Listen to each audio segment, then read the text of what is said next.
नमस्कार दोस्तों, मैं हूं संतोष पाठक और आप लोग देखना शुरू कर चुके हैं संतोष पाठक ऑफिशियल यूट्यूब प्लेटफॉर्म। आप सोच रहे होंगे कि देश के प्रधानमंत्री नरेंद्र मोदी और उनके वैचारिक प्रतिष्ठान के मुखिया यानी राष्ट्रीय स्वयंसेवक संघ के मुखिया सरसंघचालक मोहन भागवत, इन दोनों के मामले में बीच में कुर्सी तो आ गई, वहां तक तो ठीक था। ये जलेबी कहां से आ गया और क्रिकेट का पिच कहां से आ गया, बैटिंग कहां से आ गई और भागवत साहब भला कौन सी पिच पर बैटिंग कर रहे हैं।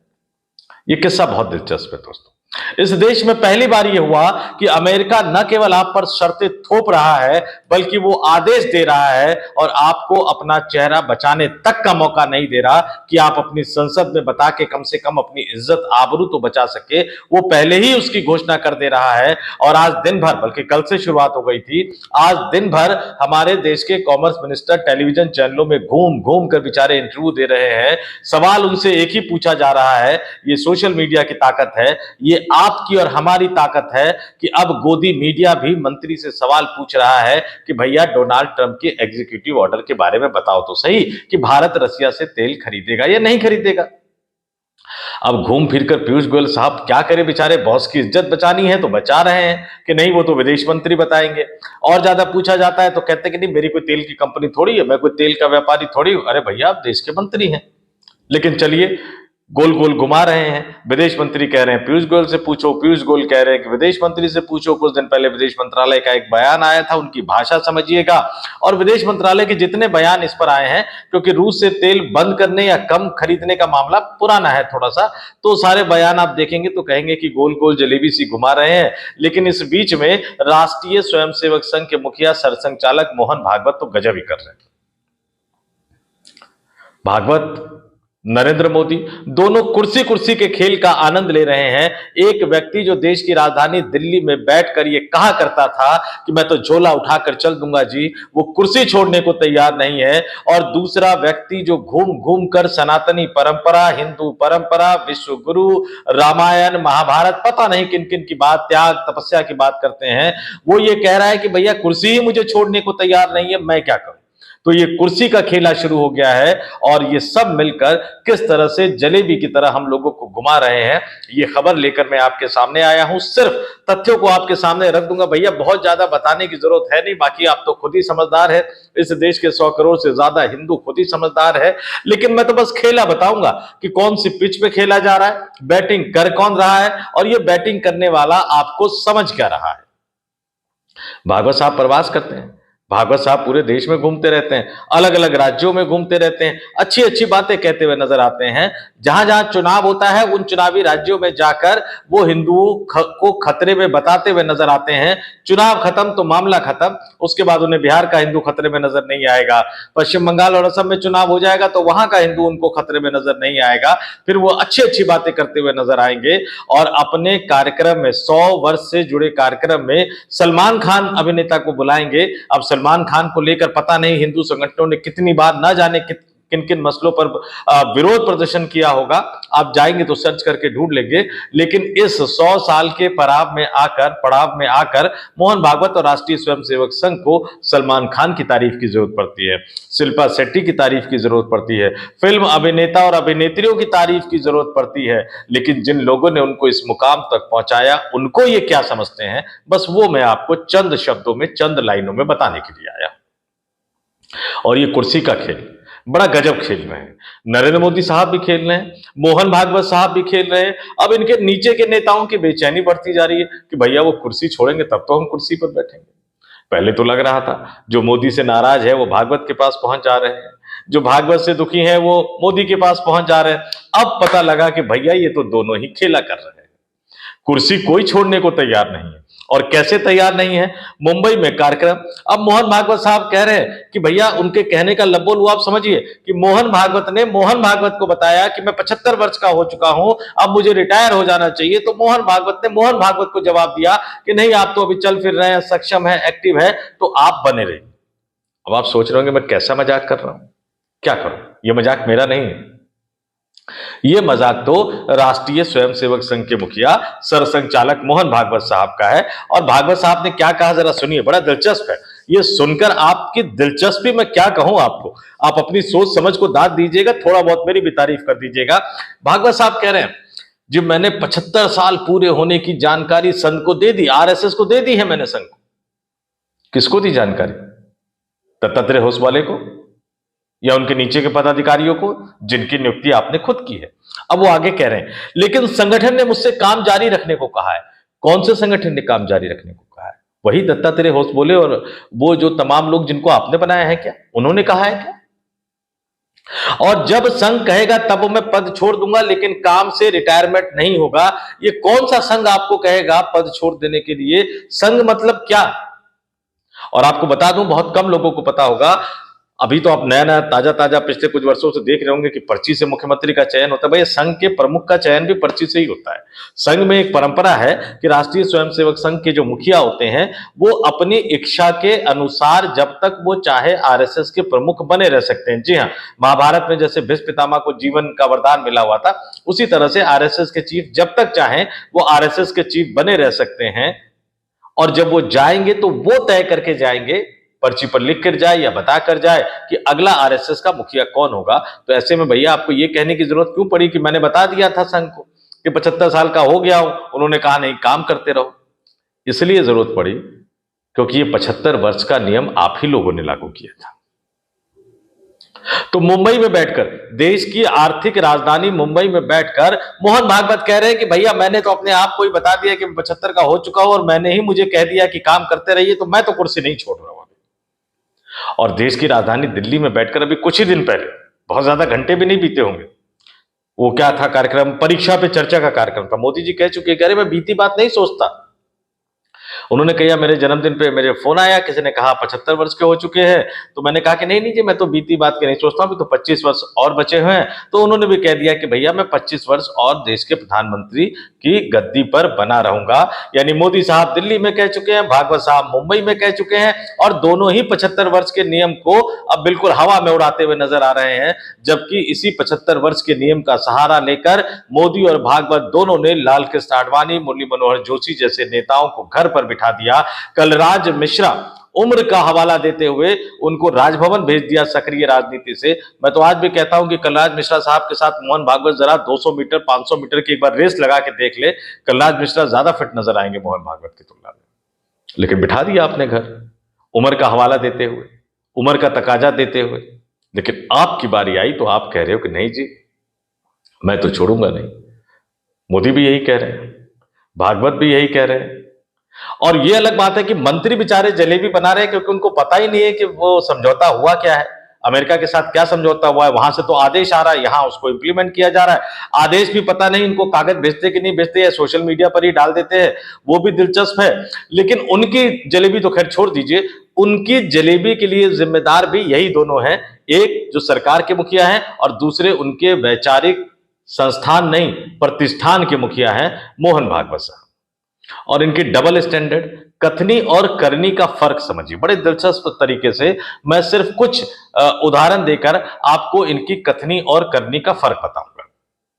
मेरा social media ID, Twitter ID है @संतोष पाठक12, यानी @संतोष पाठक 12। मैंने लिखा है भाई साहब, आरएसएस ने मोहन भागवत साहब के एक बयान को सोशल मीडिया पर पोस्ट किया और क्या लिखा उन्होंने, धर्मनिरपेक्षता गलत शब्द है, उसे पंथ निरपेक्षता कहना चाहिए। मान लिया भागवत जी कि धर्मनिरपेक्षता गलत शब्द है, उसे पंथ निरपेक्षता कहना चाहिए। लेकिन ये दत्तात्रेय होसबोले को क्यों नहीं समझा पा रहे हो, होसवाले साहब को, और ये सुनील अंबेकर साहब को क्यों नहीं समझा पा रहे हो? मान लिया कि नरेंद्र मोदी साहब के साथ आपकी बातचीत नहीं हो पा रही होगी, मान लिया कि नरेंद्र मोदी को फोन करने की आपकी हिम्मत नहीं हो पा रही होगी, लेकिन दत्तात्रेय होसवाले साहब तो आपके नंबर 2 है। आप कह रहे हैं कि धर्मनिरपेक्षता गलत शब्द है, उसे पंथ निरपेक्षता कहना चाहिए, और वहीं आपके नंबर 2 दत्तात्रेय होसवाले साहब जून 2025 में ये कह चुके हैं। ध्यान से सुनिएगा, खबर छपी थी, बाद में फिर सुनील अंबेकर साहब ने कहा कि इसको लेकर तो राष्ट्रव्यापी अभियान चलाना चाहिए। आरएसएस महासचिव दत्तात्रेय होसवाले ने भारतीय संविधान की प्रस्तावना से समाजवादी और पंथ निरपेक्ष शब्दों को हटाने पर बहस की मांग की। जून 2025 में उन्होंने तर्क दिया कि ये शब्द 1976 में आपातकाल के दौरान गैर लोकतांत्रिक तरीके से जोड़े गए थे और भारत की सभ्यतागत पहचान के अनुरूप नहीं है, इसलिए इन्हें हटाने या हटाने के विकल्पों पर विचार किया जाना चाहिए। भागवत जी आपकी बात को सच माने या आपके नंबर 2 दत्तात्रेय होश वाले साहब की बात को सच माने? बस इतना बता दीजिए कि सच कौन बोल रहा है, किसकी बात माननी है। अब कहने को तो बहुत सारी बातें हैं, लेकिन मैं अब भाई पीयूष गोयल और एस जयशंकर और मोहन भागवत और नरेंद्र मोदी साहब की तरह जलेबी नहीं घुमाऊंगा। बहुत संक्षेप में दो चार उदाहरण और दे देता हूं और फिर आप सोच लीजिएगा। भैया वो कह रहे हैं, भागवत के स्पीच की 5-6 बातें बता दूं आपको।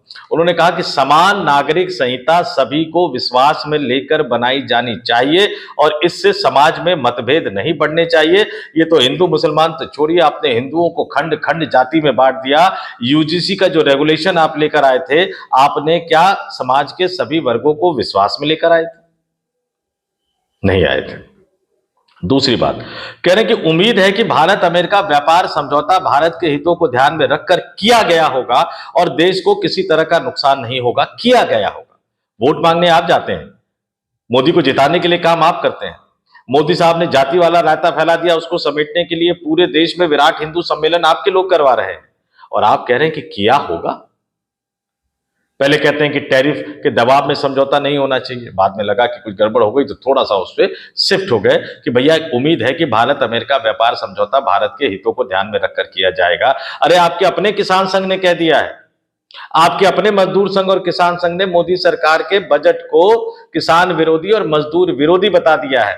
बता दीजिए ना भागवत साहब, आपके वो नेता सच बोल रहे हैं या आप सच बोल रहे हैं या आपके प्रचारक बनाए गए प्रधानमंत्री नरेंद्र मोदी सच बोल रहे हैं? पीयूष गोयल की बात मैं करूंगा नहीं, एस जयशंकर की बात मैं करूंगा नहीं। एस जयशंकर का कोई लेना देना नहीं आरएसएस से, हरदीप सिंह पुरी का कोई लेना देना नहीं आरएसएस से। क्यों ये मंत्री बने बैठे हैं वो भी नहीं पूछूंगा मैं आपसे, क्योंकि मुझे पता है आपके पास इस सवाल का जवाब नहीं होगा। जो आपके पास है वही पूछ लेता हूं। अब उन्होंने बड़ा गजब कह दिया, आरएसएस का काम प्रचार करना नहीं है। हंसी मत, गंभीरता से कहा है उन्होंने, आरएसएस का काम प्रचार करना नहीं है। भैया प्रचार के अलावा आरएसएस करता क्या है? प्रवास के अलावा आरएसएस मुखिया होने के नाते मोहन भागवत करते क्या है? बता दीजिए कि आरएसएस ने इस देश को कितने वैज्ञानिक दिए हैं? क्या नई खोज आरएसएस से जुड़े लोगों ने की है? इस देश को बढ़ाने में आरएसएस के लोगों ने क्या नया आविष्कार किया है? क्या नई चीजें इन्वेंट की है? और आरएसएस के लोग सत्ता में आकर इस देश को क्या नया दे रहे हैं? सरकारी अस्पताल की हालत खस्ता, प्राइवेट अस्पतालों की लूट। सरकारी स्कूल बंद किए जा रहे हैं, प्राइवेट अस्पतालों का उद्घाटन राष्ट्रपति से करवाया जा रहा है, गृह मंत्री करने जा रहे हैं। सरकारी सिस्टम ढहने की कगार पर है और हर जगह भ्रष्टाचार भ्रष्टाचार भ्रष्टाचार की बात हो रही है। और अब तो किसानों के हितों को गिरवी रख दिया, मजदूरों के हितों को गिरवी रख दिया। क्या दिया आरएसएस ने और आरएसएस के लोगों ने इस देश को? जरा हमें ये बताए तो सही भागवत साहब। कुछ साल पहले एक प्रोटेस्ट हुआ था, अभी शायद वो साहित्य कला अकादमी पता नहीं क्या था, और बड़े उस समय मंत्री हुआ करते थे कल्चर मिनिस्टर महेश शर्मा। कहा गया कि उस प्रोटेस्ट में हमें लोग जुटाने हैं।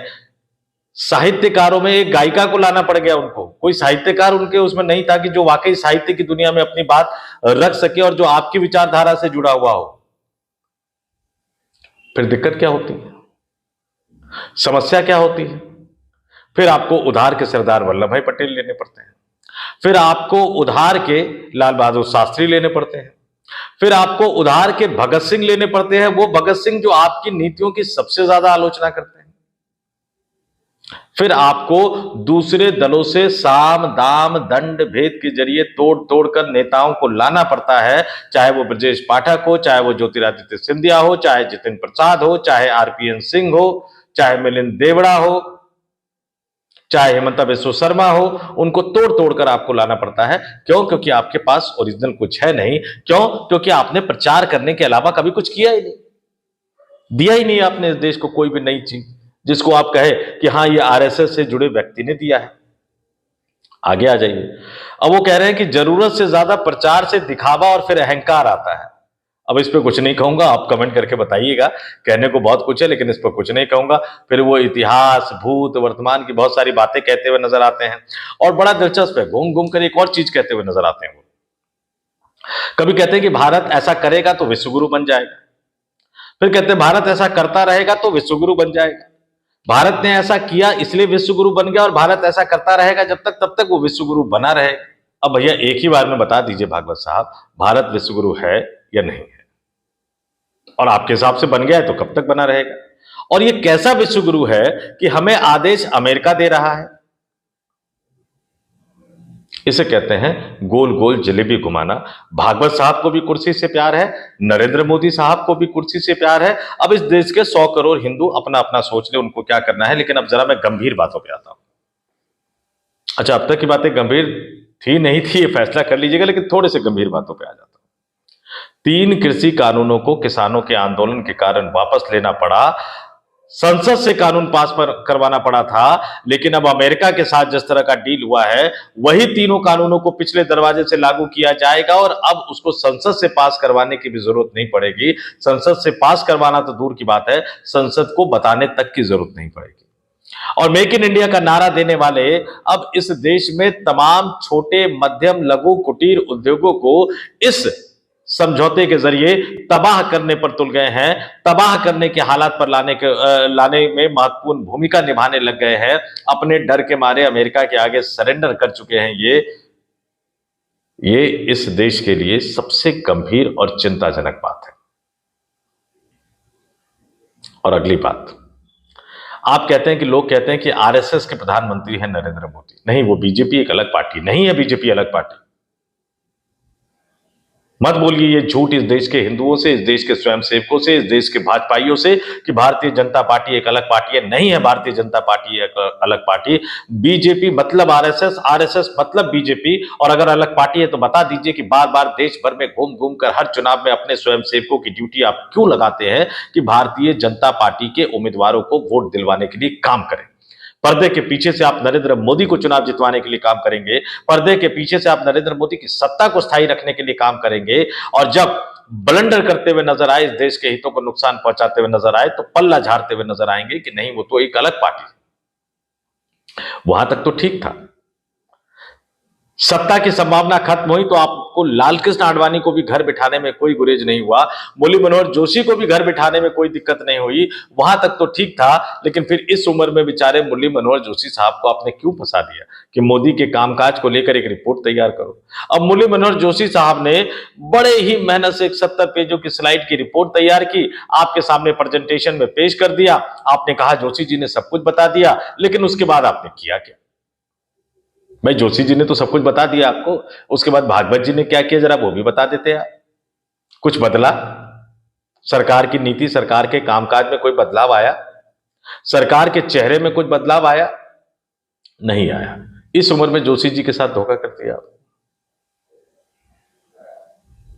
अब यह सवाल इस देश के 100 करोड़ से ज्यादा हिंदुओं को सोचना होगा। घूम घूम कर सनातन और हिंदू की बात करने वाले, इस सांस्कृतिक संगठन होने का दावा करने वालों को दूसरे लोगों को अपना बनाने में इतना मजा क्यों आता है? चुनाव लड़वाकर सत्ता में बिठवाने में इनको मजा आता है, लेकिन जब जिम्मेदारी लेने की बात आती है तो जैसे पीयूष गोयल और एस जयशंकर टोपी ट्रांसफर कर रहे हैं ना एक दूसरे पे, वो कल्चर है इनका, उसी तरह से भागवत मोदी पे ट्रांसफर कर देते हैं। मोदी से कोई पूछने की हिम्मत करता नहीं है, लेकिन इनडायरेक्टली वो भी अपने आप को, भाई लालगिरी से तो कह ही चुके हैं कि आरएसएस एक प्रकार का एनजीओ है। आप सोच लीजिएगा अगली बार अगर आरएसएस का कोई स्वयंसेवक आपसे वोट मांगने आए कि भैया भारतीय जनता पार्टी के उम्मीदवार को वोट दे दो, आप उससे पूछिएगा, भागवत साहब का ये बयान दिखाइएगा कि उन्होंने तो कह दिया कि नरेंद्र मोदी आरएसएस के प्रधानमंत्री नहीं है, बीजेपी एक अलग पार्टी है, बीजेपी से हमारा कोई लेना देना नहीं है। तो आप आरएसएस की तरफ से आए हो कि आप बीजेपी की तरफ से आए हो? अच्छा, आरएसएस में सदस्यता की पर्ची नहीं होती, बीजेपी में सदस्यता की पर्ची होती है, और बीजेपी में मेंबरशिप का एक नंबर भी होता है।